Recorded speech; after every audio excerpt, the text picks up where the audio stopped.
Assalamualaikum, salam Malaysia. Madani Stadium RTM malam ini kita mulakan dengan perkembangan Piala Asia 2023. Persembahan Harimau Melaya dalam perlawanan kedua kumpulan E menentang Bahrain disifatkan belum memadai untuk mengejutkan gergasi Asia Korea Selatan pada aksi pelengkap kumpulan Khamis ini. Pemerhati bola sepak tempatan Datuk Richard Kuli berkata biarpun ada peningkatan dipamer skuad Kim Pan-gon berbanding perlawanan pertama, tetapi masih banyak kerja rumah perlu dilakukan bagi mengelakkan Malaysia diaibkan pasukan ranking ke-23 dunia itu.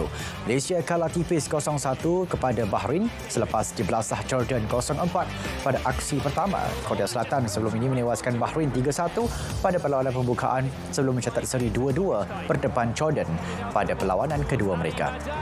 Datuk Richard dalam masa sama menuntut supaya pengendali dari Korea Selatan itu bijak dalam mencatur corak permainan dan taktikal terbaik menentang pasukan negara kelahirannya itu.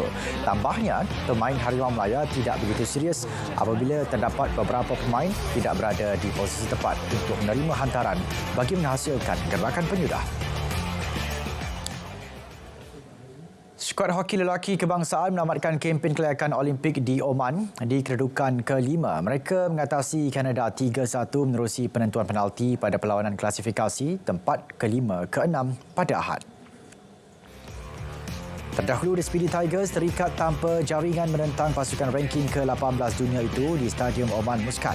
Dia sekaligus menyaksikan perlawanan terpaksa diheret ke penentuan pukulan penalti. Gol-gol Malaysia dijaringkan Muhammad Firhan Ashari, Nik Muhammad Aiman, Nik Ozmi dan Muhammad Azrai Aizat Abu Kamal. Penjaga gol Malaysia Muhammad Hafizuddin Othman dipilih pemain terbaik perlawanan.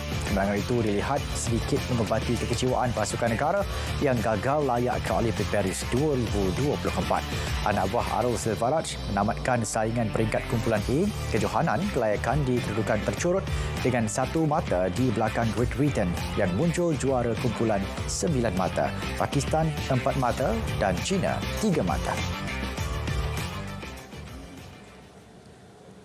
Persatuan Bola Keranjang Malaysia MABA cuba mengurangkan kebergantungan dengan dana kerajaan bagi pengurusan programnya yang bermula tahun ini.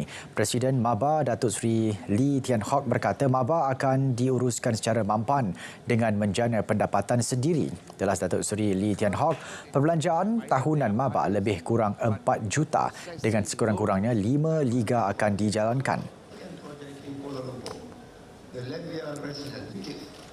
It's not just the architecture or the amenity. Ada satu objektif ialah membuat MABA sebagai satu organisasi self-sustainable financially. Kewangan kita self-sustainable.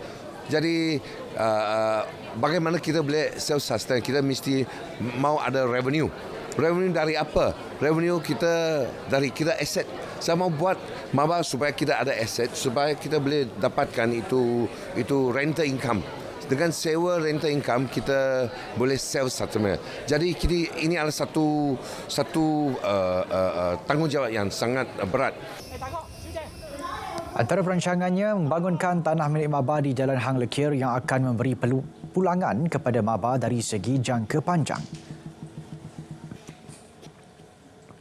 Terengganu Cycling Team TSG membuka lembaran 2024 dengan penyertaan Tour of Sharjah yang dijadual berlangsung di Emirat Arab Bersatu UAE pada 26 hingga 31 Januari nanti. Pasukan itu menjangkakan saingan sukar memandangkan perlumbaan berstatus 2.2 horse itu turut disertai beberapa pasukan elit berstatus pro benua. Ketua Pegawai Eksekutifnya, Cikgu Izmuddin Cikgu Mahmud berkata penyertaan beberapa pasukan yang baru ditubuhkan juga tidak boleh dipandang sebelah mata. Kita pun tak tahu kekuatan walaupun dia satu tim yang baru, tapi kita tahu kekuatan sebenar dari segi kemampuan pasukan itu sendirilah. Kita memang apa-apa pun kita akan bersaing. Cuma kita dari segi kelebihan pada tahun 2024 ni kita tamat pada urutan nombor 1 dan dari segi jemputan oleh pihak penganjur adalah compulsory lah kepada pasukan TSG.